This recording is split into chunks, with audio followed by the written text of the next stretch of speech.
Sot në Lëndën Gjuhës Shqipe kemi temën sinonimet, antonimet, homonimet, fjalët e urta dhe shprehjet frazeologjike. Çfarë duhet të realizojmë?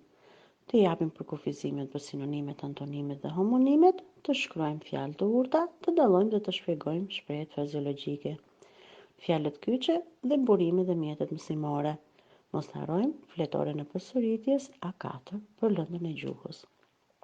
Sinonimet janë fjalë me kuptim të njëjtë ose të përafërt.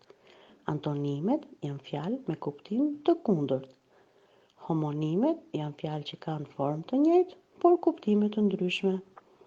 Fjalët dhe shprehjet frazeologjike, fjalët e urta, janë fjalë ose shprehje të krijuara nga populli, të cilat përgjithsojnë përvojën e shumë brezave dhe zakonisht përmbajnë një mësim të urtësisë popullore për jetën dhe për dukuri të ndryshme.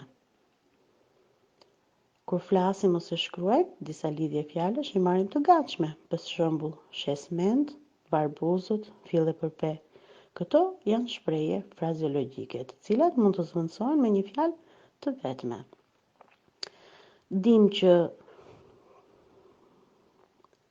në mësimet, në libra tanë shkollor, në radio, në televizor, në gazeta, në media të ndryshme, përdoret gjuha standarde shqipe. Por ama ne kemi edhe gjuhën gegërisht, gjuhë dialektore, gegërisht dhe toskërisht.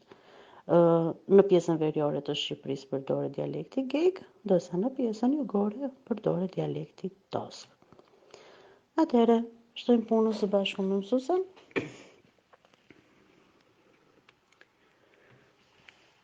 Shkruajmë dy emra, dy mbiemra, dy folje dhe dy ndajfolje dhe do gjejmë sinonimin e tyre. Gjithashtu, për dy emra, për dy mbiemra, për dy folje dhe dy ndajfolje do gjejmë antonimet. Gjej dy fjalë ku të përdorësh në kuptim homonimike në fjali. Shkruaj dy fjalë të urta për punën, për miqësinë dhe për mençurinë. Shkruaj 5 shprehje frazeologjike dhe shpjego kuptimin e tyre. Gjej dhe shkruaj 10 fjalë dialektore të një krajine të caktuar dhe përbrit do t'i shkruajmë siç janë në gjuhën standarde. Ju uroj punë